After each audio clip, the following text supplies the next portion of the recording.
dear students, welcome to AEC Plus digital platform of advanced engineering classes. SSC JE, RRB JE और all over India हो रहे एई JEE exams के लिए हमने एक प्रैक्टिस क्वेश्चन सीरीज शुरू की जिसका नाम है आगाज। और हम आज आगाज करेंगे किस सब्जेक्ट का? CPM PERT. सीपीएम पर्ट आज का नया सब्जेक्ट है और हम साथ ही साथ शुरू करेंगे किस चीज का आगाज? टीसीएस पैटर्न को लेके आपके डर को मिटाने का आगाज।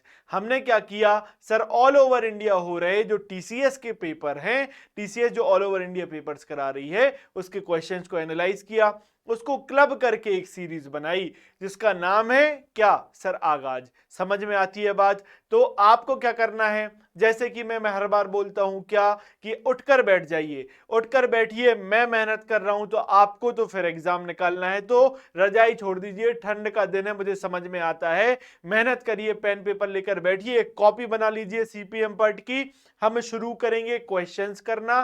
क्वेश्चंस के साथ साथ हम क्या करते जाएंगे, क्वेश्चन के साथ साथ एक एक क्वेश्चन का पोस्टमार्टम। कैसे? एक क्वेश्चन के थ्रू सारे कॉन्सेप्ट हम समझ लेंगे और रिवीजन भी हो जाएगा पूरे सब्जेक्ट का। क्लियर है? चलो शुरू करते हैं अपने सेशन को।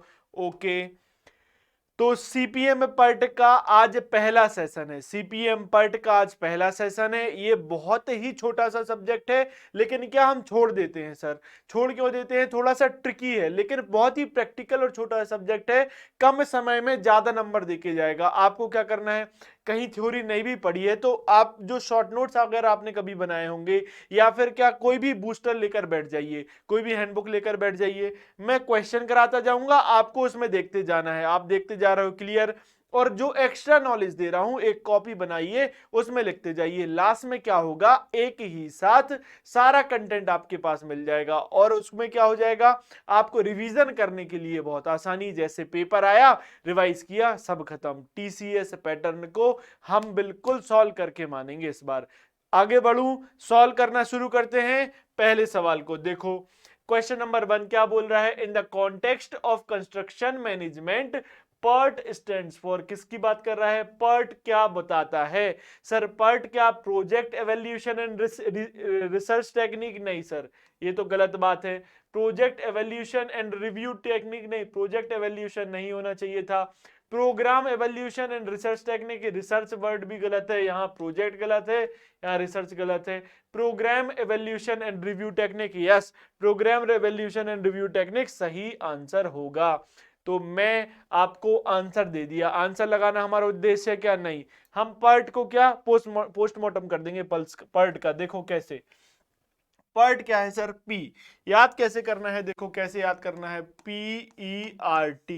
PERT program evolution and review technique एक क्या है सर? ये एक मेथड है प्रोजेक्ट मैनेजमेंट में। क्लियर? तो कैसे याद करेंगे, कौन कौन सी चीजें पर्ट में फॉल करेंगी? तो पी बोले तो ये प्रोबेबिलिस्टिक अप्रोच है। क्या? Probabilistic approach. ये सवाल आते हैं, ये सारे सवाल आते हैं, मैं इसलिए लिखा दे रहा हूं एक जगह। देखो ये प्रोबेबिलिस्टिक अप्रोच है। ओके, ई बोले तो क्या? ये इवेंट ओरिएंटेड है। ये मेथड कैसी है? इवेंट ओरिएंटेड है। क्लियर? ठीक है सर, ये भी समझ में आता है। आर क्या सर? ये R&D टाइप। R&D टाइप बोले तो research and development type work के लिए, टाइप ऑफ वर्क के लिए यूज होती है। ठीक है, ये सारे सवाल पूछे गए हैं कि पर्ट किस किस पर्ट से रिलेशन किस किस स्टेटमेंट का है। तो एक टेक्निक बता दी, PERT ऐसे। ये क्या है? टाइम डिपेंडेंट है। Time is a control factor. Time is a control factor in case of what? In case of PERT. Clear है? ये तो चार बातें आ गई। सिमिलरली और क्या, इसके जस्ट अपोजिट हम क्या पढ़ते हैं सर? CPM method. कौन सी मेथड पढ़ते हैं सर? हम पढ़ते हैं sir CPM method. Clear? CPM method का क्या होता है सर? ये होता है critical path method. Critical path method. ये तो हमने क्या किया, पर्ट के नाम के हिसाब से याद करने के लिए बता दिया। ऐसे सिमिलरली क्या सर? पी बन रहा है ना, तो पी में क्या, इसको ऐसे लग सकता हूं क्या मैं? ऐसे पी बनाया और ऐसे बना दिया, तो ये क्या बन गया? बीटा बन गया सर। तो ये पर्ट क्या है सर? बीटा डिस्ट्रीब्यूशन फॉलो करती है। पर्ट क्या फॉलो करती है सर? बीटा डिस्ट्रीब्यूशन फॉलो करती है। एक ये भी सवाल पूछा जाता है कि पर्ट कौन सा डिस्ट्रीब्यूशन फॉलो करती है sir? Beta distribution. Beta distribution. Clear है? मैंने एक ही नाम लिखा और उधर से आपको 5 चीजें याद करा दी। क्लियर? सिमिलरली हम क्या करेंगे, आप सीपीएम के बारे में जान लेंगे इसी बेसिस पे। पी पार्ट क्या है, प्रोबेबिलिस्टिक अप्रोच है, तो सीपीएम क्या है सर, ये सीपीएम डिटर्मिनिस्टिक है, डिटर्मिनिस्टिक अप्रोच है। ओके, डिटर्मिनिस्टिक अप्रोच है ये। क्लियर? ये बात समझ में आती है, एक पॉइंट ये बन गया। दूसरा, ये इवेंट ओरिएंटेड है। सीपीएम क्या है सर, सीपीएम एक्टिविटी ओरिएंटेड है, एक्टिविटी ओरिएंटेड अप्रोच है। Okay, clear? ये भी बात समझ में आती है।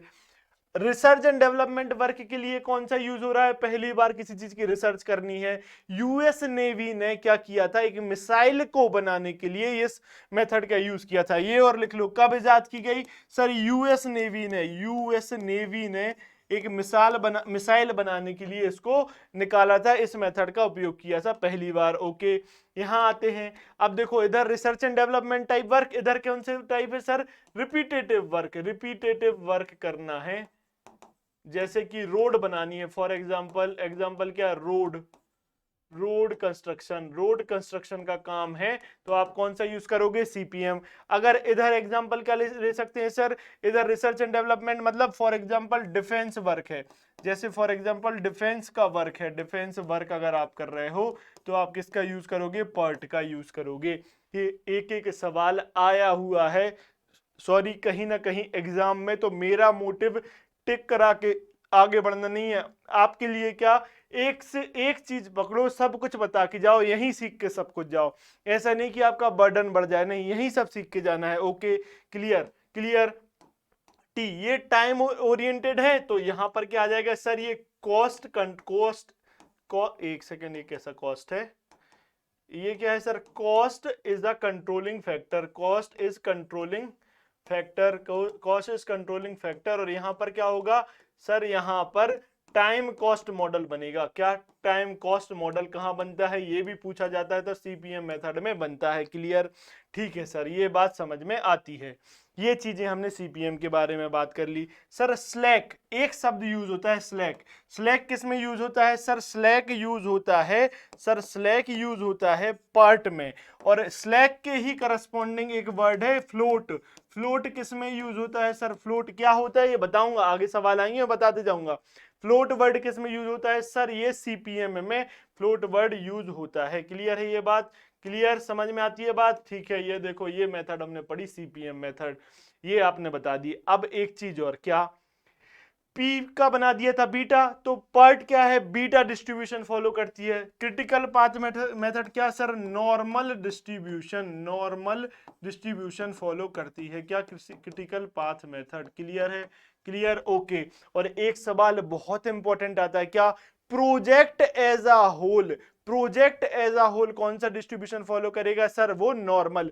यहां लिख लो, एक स्लाइड ऐड करके लिख लो। क्या सर, एक बहुत इंपॉर्टेंट पूछा जाता है, जब पूछा जाए कि प्रोजेक्ट एज अ होल कौन सा डिस्ट्रीब्यूशन फॉलो करेगा सर, ये नॉर्मल डिस्ट्रीब्यूशन फॉलो करेगा। प्रोजेक्ट एज अ होल भी नॉर्मल डिस्ट्रीब्यूशन फॉलो करेगा। क्लियर है बात?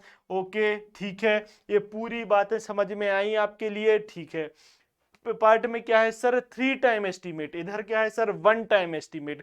पार्ट में क्या, 3 टाइम एस्टीमेट की बात की गई। क्लियर है? आगे बढ़ूं, एक सवाल में मैंने सब कुछ बता दिया। अब देखो, अब तो आगे खेल हो जाएगा आपके लिए। देखो क्या पूछ रहा है, which of the following is the limitation है, पूछ रहा है। क्या, शॉर्ट कमिंग मतलब लिमिटेशन है किसका sir, critical chain project management, किसका, सीसीपीएम। ये एक नया सवाल आया है इसमें सर, ये अभी रिसेंट सवाल पूछा गया, नया टर्म भी इजाद हुआ है, सीसीपीएम। क्या, क्रिटिकल चेन प्रोजेक्ट मैनेजमेंट, सीसीपीएम किसमें यूज होता है, मतलब इसका लिमिटेशन आपको बताना है। पढ़ो सर, investment and work in progress are minimize. अगर आप सीसीपीएम मेथड यूज करते हो तो इन्वेस्टमेंट भी कम हो जाएगा और सर जो वर्क इन प्रोग्रेस, जो काम करना है वो भी कम हो जाता है। तो ये तो क्या हो गया सर, इसका फायदा हो गया। तो ये ऑप्शन तो गलत, क्योंकि लिमिटेशन आपसे पूछ रहा है। क्या पूछ रहा है सर आपसे? लिमिटेशन आपसे पूछ रहा है। क्लियर? ओके। दूसरा, it promotes of CC promoters of CCPM maintain that application of CCPM has resulted in early completion of some projects। ये जो प्रमोटर्स हैं, जो बताते हैं कि सीसीपीएम आप क्यों यूज करो, वो बोलते हैं कि एक ऐसी इसका अगर आप एप्लीकेशन कर रहे हो तो क्या क्या अर्ली कंप्लीशन ऑफ प्रोजेक्ट हो जाएगा। अगर सीसीपीएम मेथड मतलब क्रिटिकल चेन प्रोजेक्ट मैनेजमेंट, याद रखना ये इसका फुल फॉर्म है। कहीं कहीं सिर्फ फुल फॉर्म पूछ दिया गया है 1 नंबर में, क्या सीसीपीएम का फुल फॉर्म बताओ। आप क्या लिखोगे? क्रिटिकल चेन प्रोजेक्ट मैनेजमेंट इसका फुल फॉर्म है। अगर उसको आप यूज करते हो तो क्या सर, अर्ली कंप्लीशन हो जाएगा उस प्रोजेक्ट का। अर्ली ऐसी ये एप्लीकेशन है कि जल्दी से जल्दी इसको कंप्लीट। तो ये इसका लिमिटेशन होगा क्या? ये तो फायदा है। क्लियर? ओके। क्या बोल रहा है तीसरा point? Executives have an effective tool in the form of buffer for making decisions. Buffer यानी क्या? खाली समय, खाली समय है। इस मेथड में जो एग्जीक्यूटिव्स रहते हैं, जो काम कर रहे हैं, उनके पास बफर है। कौन सा? फ्री टाइम मिल रहा है जिसमें वो डिसीजंस ले सकते हैं। तो ये भी बहुत अच्छी बात है अगर इसमें फ्री टाइम मिल रहा है इस मेथड में। तो ये लिमिटेशन हो सकता है क्या सर? ये लिमिटेशन नहीं हो सकता। तो ऑप्शन तो डी ही करेक्ट होगा, डी ही करेक्ट होगा। क्लियर है बात? ये तो हमें समझ में आ गई। तो मैंने आपको, क्या इंग्लिश का खेल है, अंग्रेजी आती है तो बना ले जाओगे। पढ़ो क्या लिखा है? The basic assumption that all resources shall be in position for starting of an activity and there will be no other bottleneck, no other bottleneck. Clear है? क्या लिखा है सर? बेसिक अजम्पशन इसका ये है कि एक जगह all resources shell be in position for starting of an activity, किसी एक एक्टिविटी को स्टार्ट करने के लिए सारे क्या रिसोर्सेज लग जाते हैं। उसके अलावा कोई भी बॉटलनेक मतलब सकरी जगह, मतलब एक जगह इकट्ठा हो जाना। एक एक्टिविटी को स्टार्ट करने के लिए सारे रिसोर्सेज चले गए, लेकिन कोई और जगह ऐसा काम आप नहीं करोगे कि दूसरी जगह बॉटलनेक मतलब उधर इकट्ठे संगठित होकर काम करें। ऐसी कोई रिसोर्सेज नहीं लगाओगे आप, ऐसी कोई दूसरी जगह नहीं मिलेगी। ये तो गलत बात है किसी एक एक्टिविटी को इतनी प्रायोरिटी देना। तो ये क्या हो जाएगा सर? इसका लिमिटेशन है। बॉटलनेक का मतलब एक जगह, बॉटल ऐसी बनती है ना सर, ऐसी तो बॉटल बनती है। क्लियर? ऐसी बॉटल बनती है। ये बॉटल का नेक हो गया, ड्राइंग पर मत जाना, ठीक है। ये हो गया बॉटल का नेक। तो ये क्या एक जगह इकट्ठे होने को दर्शा रहा है ना। बॉटल नेक अंग्रेजी का शब्द है, समझ में आ गई बात? दूसरी कोई जगह ही नहीं मिलेगी आपको। क्लियर? तो ऑप्शन नंबर डी करेक्ट होगा, यही लिमिटेशन। क्लियर है बात? ओके, आगे बढ़ो। आगे क्या बोल रहा है कि रीड द फॉलोइंग स्टेटमेंट। किसको रिस्पेक्ट में लेके? Project controlling. प्रोजेक्ट कंट्रोलिंग भी क्या है? एक काम आता है प्रोजेक्ट में। जब हम काम करते हैं ना, प्रोजेक्ट को एग्जीक्यूट करना, कंट्रोल करना, मैनेज करना, ये सब एक प्रोजेक्ट कंट्रोल में आता है। ठीक है। बोल रहा है which of the following are false statement. फिर से मैं हाथ जोड़ के आपसे कहता हूं कि बहुत अच्छे से सवाल पढ़िए, बहुत अच्छे से सवाल पढ़िए। इधर ट्रू लिखा होता तो ऑप्शन अलग टिक करना पड़ता। पूछ रहा है फॉल्स क्या है इसमें से। ठीक है। प्रोजेक्ट कंट्रोलिंग के रिगार्डिंग हमें पढ़ने हैं। पढ़ो। Accomplished before the actual project starts. Project जो कंट्रोलिंग रहती है हम तब अकम्प्लिश कर देते हैं, तब कंट्रोलिंग करना शुरू कर देते हैं जब प्रोजेक्ट मतलब एग्जीक्यूट होना भी शुरू हुआ है। उसके पहले ही हम प्रोजेक्ट कंट्रोलिंग। ऐसा होगा क्या कि कोई प्रोजेक्ट स्टार्ट हुआ नहीं है, उसके पहले आपने क्या किया? उसको कंट्रोल करना शुरू कर दिया। बेवकूफी वाली बात है ना ये तो गलत बात है, ये तो गलत बात लिखी है। ठीक है, एक चीज तो गलत हो गई, तो ये तो फॉल्स स्टेटमेंट मिल गया। दूसरा क्या बोल रहा है? ऑपरेटिव ड्यूरिंग, जो प्रोजेक्ट कंट्रोलिंग है, is operating during the execution of the project. Yes, जब प्रोजेक्ट एग्जीक्यूट हो रहा होगा, जब प्रोजेक्ट चल रहा होगा, तब ही हम इसको क्या कर सकते हैं? कंट्रोल कर सकते हैं। तो ये तो बिल्कुल सही बात इसने लिख दी। क्लियर? ओके। थर्ड क्या बोल रहा है? aimed at recognizing the difficulties during the execution and applying measures to deal with these difficulties। ये क्या है? इसका एम क्या है किसका? प्रोजेक्ट कंट्रोलिंग का, कि क्या करना, डिफिकल्टीज को रिकॉग्नाइज करना, क्या दिक्कतें आ रही हैं उसको रिकॉग्नाइज करना, उसके बाद क्या सर उसको उस पर मेजर्स अप्लाई करना, कैसे उन डिफिकल्टीज को हम सॉल्व कर सकते हैं, ये हमें प्रोजेक्ट कंट्रोलिंग बताता है।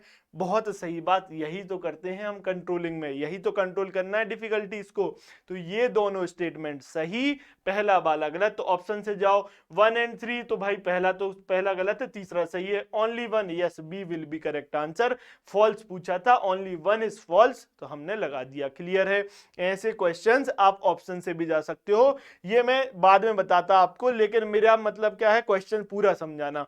ऑप्शन अप्रोच से जाते पहला गलत होता तो आप देख लेते सर ओनली 1 इज रॉन्ग, तो आप लगा देते। क्लियर है बात? ठीक है, चलो आगे बढ़ो, आगे बढ़ो। नेक्स्ट क्वेश्चन क्या बोल रहा है, an event is indicated on the network by. कोई भी जो इवेंट रहता है नेटवर्क में, क्या नेटवर्क बनाया आपने? सर मैंने जैसे बनाया एक नेटवर्क, ये आपने एक एक्टिविटी बताई, क्लियर। ये दूसरा मैं बताता हूं क्या है, क्लियर, ठीक है। ये आपने एक, ये फिर देखो, ये हो गई आपकी एक्टिविटी ABCD, क्लियर, ओके। ये हो गया क्या आपका सर, ये मैंने एक और एक्टिविटी बता दी, इसका नाम नहीं बताऊंगा, अभी डाउट पूछने लगूंगा, जैसे ही सवाल आएगा मैं बताने लगूंगा फिर, ठीक है। 1 2 3 4, यहां पे वो पूछ रहा है कि इवेंट को आप कैसे रिप्रेजेंट करोगे। सर इवेंट को हम या तो सर्कल, किसी भी एक बॉक्स के फॉर्म में रिप्रेजेंट करते हैं, सर्कुलर बॉक्स, जनरली सर्कल, या हम स्क्वायर बॉक्स लेके रिप्रेजेंट करते हैं। और एरो पर क्या जाएगा सर, एरो पर जाएगी एक्टिविटी। क्लियर है बात? ओके। अब देखो नंबरिंग कैसे होती है, फुलकर्सन्स रूल के कारण होती से, कारण नहीं, उसी से फुलकर्सन्स रूल यूज करते हैं, ये भी सवाल पूछा गया। तो ये जो नंबरिंग की फुलकर्सन्स रूल से हम करते हैं, कैसे आएगा मैं जैसे सवाल आते जाएंगे बताता जाऊंगा। देखो, an event is indicated on the network by, straight line से रिप्रेजेंट किया इवेंट को, नहीं, ये तो बात गलत। A number enclosed in a circle और स्क्वायर, यस यस, ये बात सही। तीसरा क्या लिखा है, straight line with circles at the ends, नहीं सर, स्ट्रेट लाइन को तो इवेंट नहीं बोल रहे, उस नंबर जो एनक्लोज्ड है सर्कल से या स्क्वायर से उसको बोलते हैं हम इवेंट। क्लियर? अ डॉटेड लाइन, नहीं, डॉटेड लाइन तो क्या है सर, डमी एक्टिविटी है। डॉटेड लाइन के सिर को क्या बोलोगे आप, डमी एक्टिविटी को रिप्रेजेंट करने के लिए हम डॉटेड लाइन का उपयोग करते हैं। तो डमी एक्टिविटी कौन सी, ऐसी एक्टिविटी जिसमें कोई टाइम नहीं लग रहा, सिर्फ वो इंटर रिलेशनशिप बता रही है दो इवेंट्स या दो एक्टिविटी के बीच में। क्लियर है बात? ओके, तो ये आंसर आपको समझ में आता है। इवेंट क्या होता है सर, इवेंट सर तीन प्रकार के इवेंट होंगे। क्या आपका, अगर इवेंट क्या, तीन प्रकार की इवेंट, टेल इवेंट, कौन सा इवेंट सर, टेल इवेंट, और हेड इवेंट, और क्या sir, double role event. Clear है? तो देखो ये क्या है, टेल इवेंट, जहां से एक्टिविटी शुरू होती है, जहां से इनिशिएट होना चालू किया इन दो एक्टिविटी ने। तो ए और बी के लिए टेल इवेंट क्या है, A1 है, ठीक है। हेड इवेंट, जहां पर एक्टिविटी कंप्लीट होती है, एक्टिविटी को कंप्लीट तभी मानेंगे जब हेड इवेंट अकर कर जाएगा। क्लियर है? ओके, तो ये हो गई, ये हो गया आपका हेड इवेंट 4, ठीक है। अब इस ए एक्टिविटी के लिए 1 क्या है सर, 1 है टेल इवेंट, खत्म कहां हो रही सर, 2 पे, तो 2 ए के लिए क्या हो गया, हेड इवेंट, ऐसा ही बोल सकते हैं। डबल रोल इवेंट मतलब ऐसा इवेंट जो दो काम कर दे, शब्द में लिखा है ना, शब्द सह पढ़ो, डबल रोल, दो काम कर दे। क्या सर, ये इसके लिए मतलब एक्टिविटी ए के लिए तो हेड इवेंट है, और एक्टिविटी सी के लिए क्या है, टेल इवेंट है। तो तीन प्रकार की इवेंट आपने क्लासिफाई कर दिए। क्लियर बात? ओके, आगे बढ़ो, आगे बढ़ो। नेक्स्ट क्वेश्चन क्या बोल रहा है कि पर्ट रिक्वायर, पर्ट को क्या चाहिए, तो मैंने बताया था पर्ट 3 टाइम एस्टिमेट है, टाइम कंट्रोलिंग फैक्टर रहता है। 3 टाइम एस्टिमेट मतलब ट्रिपल टाइम एस्टिमेट चलता है। कैसे सर, हम यहां पर एक्सपेक्टेड टाइम निकालते हैं, क्या निकालते हैं, एक्सपेक्टेड टाइम निकालते हैं। क्लियर है? ओके सर, एक्सपेक्टेड टाइम क्या होता है sir, capital TE expected time is equals to T naught plus 4 times of TM plus TP divided by 6। Clear? Okay, रुको बताता हूं, बिल्कुल घबराना नहीं है, मैं हूं ना अभी, अभी बिल्कुल नहीं घबराना। क्या हो गया ये, T क्या है सर, मैं बोल रहा हूं, आप लिख लेना, एक्सपेक्टेड टाइम निकालते हैं हम किसमें, पर्ट में। 3 टाइम का एस्टिमेट। टी नॉट क्या है, ऑप्टिमिस्टिक टाइम। ऑप्टिमिस्टिक टाइम क्या सर, जब सारी फेवरेबल कंडीशंस हमारे पक्ष में है तो उसको बोला क्या, ऑप्टिमिस्टिक टाइम। मतलब सारी फेवरेबल कंडीशन, जो मजदूर चाहा वो मिल गया, जहां मटेरियल चाहा वो मिल गया, जो काम करने बोला वो उस टाइम पर हो गया, सारी भगवान का आशीर्वाद भी हमारे साथ, तो सारी ऑप्टिमिस्टिक कंडीशन हमारे साथ। तो वो टाइम जब सारी ऑप्टिमिस्टिक कंडीशन हमारे साथ है, लग रहा है किसमें, प्रोजेक्ट को कंप्लीट होने में, उसको बोलते हैं optimistic time. Clear. TM most likely time, जो रियल टाइम लगता है। कभी खराब दिन भी आएंगे, कभी अच्छे दिन भी आएंगे, तो वो रियल टाइम क्या है, most likely time is TM.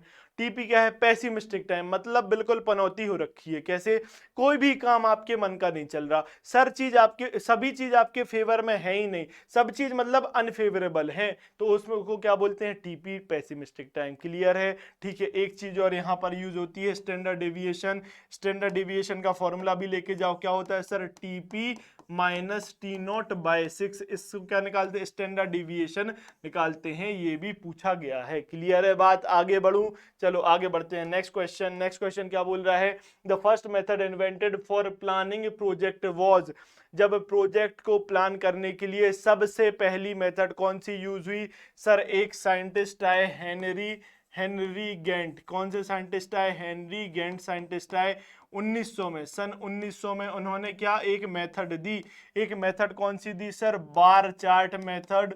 Bar chart method, okay.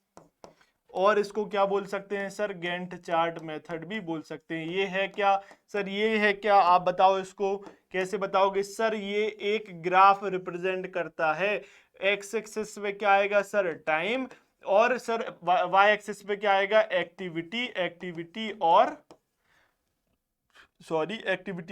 Job. कोई भी जो जॉब कर रहा है वो आप लिख दोगे वाई एक्सिस पे। सर ये बार चार्ट मेथड बहुत इजी है, इजीली बना सकते हो आप इसको। ठीक है, इसमें दिक्कतें क्या आई, ये लिमिटेशंस पूछे जाते हैं सर। इंटरडिपेंडेंसीज बिटवीन क्या एक्टिविटीज, बार चार्ट नहीं बता पाया था। बार चार्ट क्या नहीं बता पाया, इंटरडिपेंडेंसीज बिटवीन एक्टिविटीज नहीं बता पाया। क्रिटिकल पाथ को ये नहीं एनालाइज कर पा रहा था बार चार्ट। ये सिर्फ क्या बता रहा था सर, ये बता रहा था इसका बार चार्ट, फॉर एग्जांपल ये बार चार्ट है, ये एक बार है, क्लियर, ये एक बार है, क्लियर है। तो इनिशियल टाइम और ये फाइनल, ये स्टार्ट ऑफ बार चार्ट क्या बताता है, इनिशिएशन ऑफ एन इवेंट और इनिशिएशन ऑफ एन एक्टिविटी। और फाइनल टाइम क्या बताता है सर, फाइनल जो इसका एंड पोर्शन क्या बता रहा है, ये जो कंप्लीशन ऑफ एन एक्टिविटी ये बता रहा है। लेंथ क्या बता रहा है सर, कितना टाइम लग रहा है एक एक्टिविटी होने को, ये बार चार्ट में रिप्रेजेंटेशन था।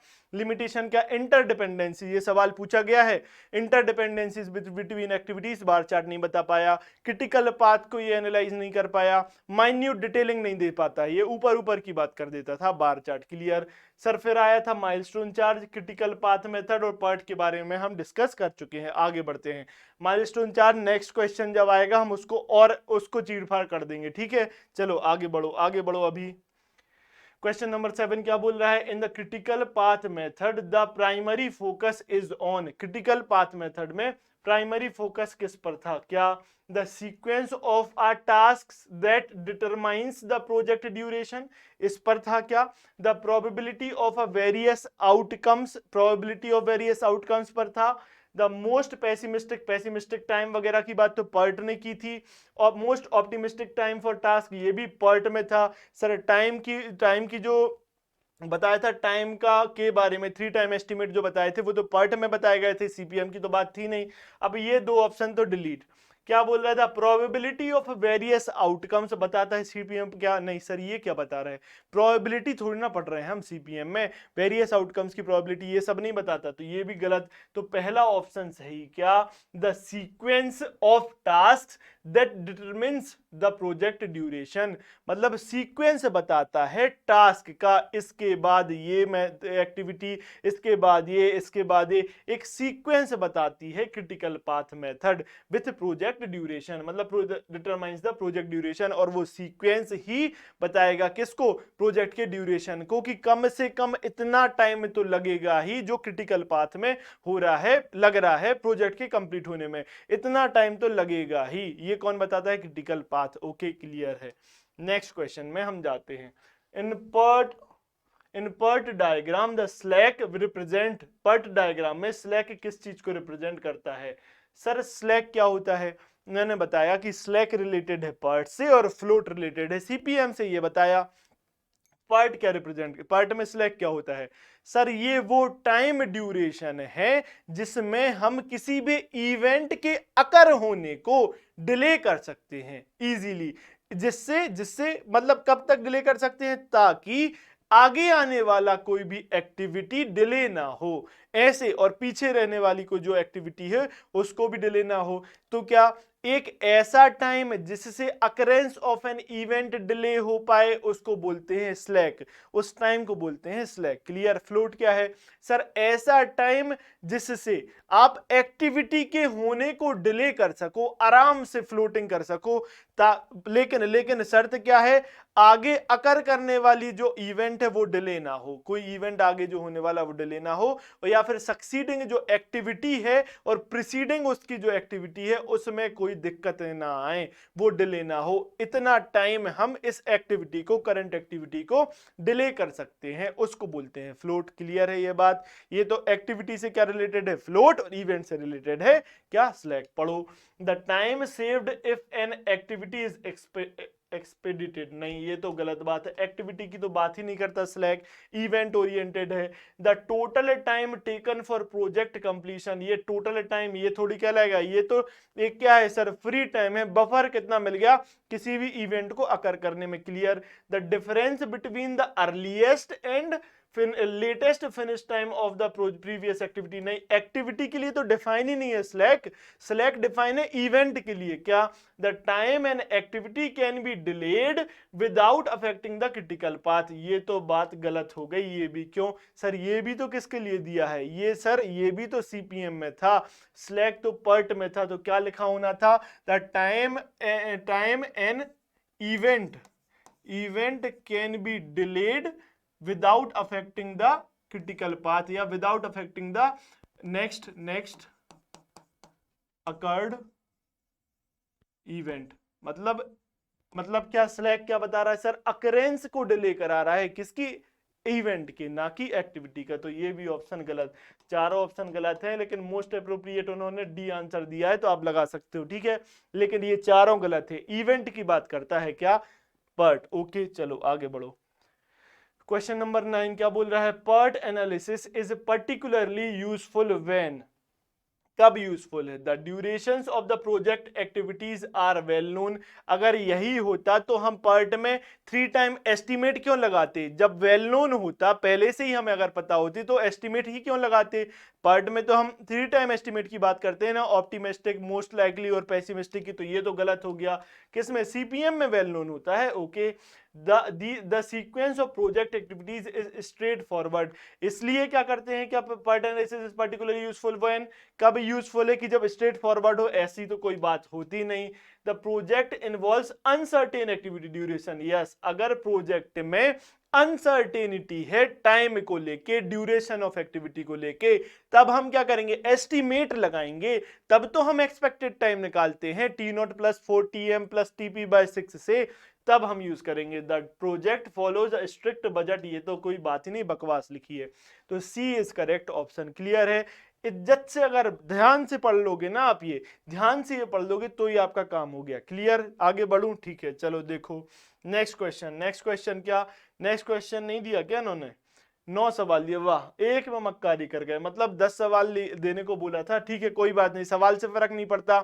हमने PERT और CPM को तो उधेड़ डाला, मतलब एक जगह में, मतलब कम से कम नहीं तो आज 50 सवाल मैंने आपको बता दिए छोटे से लेक्चर में। 10 सवाल होना ये क्वांटिटी है, उससे मतलब नहीं। ठीक है, आपको क्या करना है सर?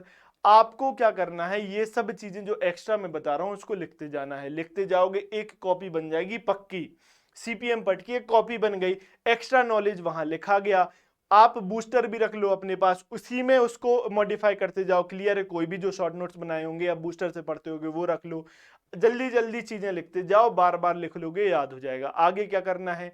CPM PERT के और सवाल मैं लेके आऊंगा, 100-150 सवाल ऐसे छांटे हैं TCS पैटर्न के, जो आते ही आते हैं, हर जगह फैले हुए हैं, तो वो मैं लेके आऊंगा। आपको उसको रिवीजन करके बैठना है, रिवीजन करके आओगे तभी आना, वरना मत आना। क्लियर बात? आगे बढ़ते हैं। अब देखो, आप नेक्स्ट सेशन में अब मिलेंगे, तब तक के लिए आप क्या करिए, रिवीजन करते रहिएगा, ठीक है।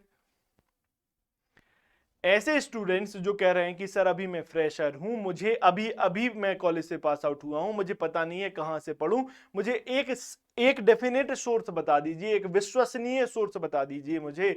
तो मैं उनके लिए क्या कहूंगा कि हमने क्या किया कि बैचेस लॉन्च किए हैं एईसी प्लस एप्लीकेशन पर। विजय बैच लॉन्च किया, इसमें क्या है सर, विजय बैच में क्या है, सारे सिविल इंजीनियरिंग का कंटेंट है। जो फ्रेशर से उनसे मैं कहूंगा अभी आप सिर्फ अपने कंटेंट को जीवित करिए, कंटेंट स्ट्रॉन्ग करिए, किसी एग्जाम के पीछे मत भागिए। तो उनके लिए सारा कंटेंट सिविल इंजीनियरिंग का विजय बैच में मिल गया। जो एसएससी जेई को प्रिपेयर कर रहे हैं उनके लिए बेस्ट बैच है सर बैच 1। इसमें एसएससी जेई का टेक नॉन टेक सब हमने डाल दिया, प्रैक्टिस क्वेश्चन सेशंस भी मिल जाएंगे क्लियर। एमपीपीएससी एई के लिए अगर आपको क्या चाहिए, प्रहार बैच एमपीपीएससी के लिए अगर आप फोकस्ड हैं, जैसा कि चर्चा चल रही है, और सीपीएम पट बहुत इंपॉर्टेंट है सर एमपीपीएससी को लेकर, ठीक है, ये बहुत इंपॉर्टेंट रोल प्ले करता है। तो प्रहार बैच में आपको क्या मिल जाएगा, एमपीजीके भी मिल गया और टेक्निकल तो मिल ही गया, ठीक है। Most awaited vacancy of India that is RRB JEE. और अगर आप कह रहे हो कि सर नोटिफिकेशन तो आया नहीं, आप क्यों पहले से बता रहे हो, क्यों हम ज्वाइन करें, तो नोटिफिकेशन का अगर वेट कर रहे हो तो आपका सिलेक्शन नहीं होगा, मैं बता रहा हूं आपको क्यों। सर इतना ज्यादा सिलेबस है कि नोटिफिकेशन आने और पेपर देने के बीच का जो ड्यूरेशन है 2 से 3 महीना, इतने में कंप्लीट नहीं होगा, आपका पेपर सिंपल हो गया, ठीक है। तो तेजस बैच लॉन्च किया है, आप ज्वाइन करिए, एक ही जगह सारा कंटेंट टेक नॉन टेक आपको मिल जाएगा, आपका काम सिंपल क्लियर। अब देखो मोस्ट डिफिकल्ट चीज जो इंजीनियर्स के लिए, क्या सर हम रीजनिंग एप्टीट्यूड तो पढ़ लेंगे लेकिन जीके जीएस में दिक्कत आती है। तो रीजनिंग एप्टीट्यूड जीके जीएस सबको मिला के हमने क्या किया, एक तैयार कर दी एक सीरीज, नॉन टेक महापैक। क्या नॉन टेक महापैक सीरीज है, इसमें क्या कोर्स है, आप लीजिए परचेज करिए, पूरा एक जगह कंटेंट पाइए। मैं आपसे फिर कहूंगा समय अभी इंपॉर्टेंट है, पैसा नहीं। समय को मद्देनजर रखते हुए कहीं भी भटको मत, एक जगह ज्वाइन करो। मैं ये नहीं कहता हमसे पढ़ो, आप कहीं भी पढ़ो, लेकिन एक जगह जुड़ के लगातार पढ़ो, मैराथन सिलेक्शन लेना ना कि स्प्रिंट, क्लियर है, ओके। देखो अब ऐसे स्टूडेंट जो कहते हैं सर हमने पढ़ तो लिया है लेकिन क्वेश्चन कहां से लगाएं, क्वेश्चन लगाने के लिए हम है ना, आपने पीवाईक्यू लगा रखे होंगे, एक्स्ट्रा क्वेश्चन चाहिए, पीवाईक्यू से तो काम नहीं चल रहा, ये तो पता चल गया है। टीसीएस पता नहीं कहां से क्वेश्चंस ले आती है, तो आपके लिए हमने क्या किया, टीसीएस पैटर्न को एनालाइज करके एक सीरीज बनाई और क्या किया, गेट टीएससी के वो सवाल डाले जो इस लेवल के हैं, एई जेई के। तो जेई एग्जाम के लिए क्या अभ्यास बैच हमने लॉन्च किया है, अभ्यास जेई बैच है, एई एप्लीकेशन पर मिल जाएगा, एईसी प्लस पर। और अभ्यास प्लस बैच, ये क्या है सर, अभ्यास प्लस बैच हमने लॉन्च किया किस पर, एईसी प्लस एप्लीकेशन पर, एई जेई दोनों एग्जाम्स के लिए, क्लियर। यहां जाओ, प्रैक्टिस करो, थ्योरी पढ़ो, प्रैक्टिस करो, यहां पर कॉन्सेप्ट थ्रू क्वेश्चंस आपको सिखाए जा रहे हैं, क्लियर है, ठीक है। अब देखो ऐसे बच्चे जो कह रहे हैं सर क्या आप हमें रिवाइज करा सकते हो, हमने पढ़ तो रखा है लेकिन भूल जाते हैं, कंटेंट ज्यादा इंसानों में भी समझता हूं। आपके लिए क्या है, आपके लिए तुरंत रिवीजन करना, फास्ट ट्रैक बैच बेस्ट रहेगा आपके लिए, कि क्रैश कोर्स है, कम समय में ज्यादा कंटेंट लेके जाओ। कैसे कम समय में सर, हमने आपका नोट मेकिंग टाइम कम कर दिया, प्रिंटेड नोट्स देके पीडीएफ आपको मिल जाएगी, आपको बस क्या करना है सर, पढ़ते जाना है, सारा कंटेंट, एक भी कंटेंट कम नहीं किया। क्रैश कोर्स बैच ज्वाइन करो, बेस्ट कंटेंट आपको मिलेगा, क्लियर, ठीक है।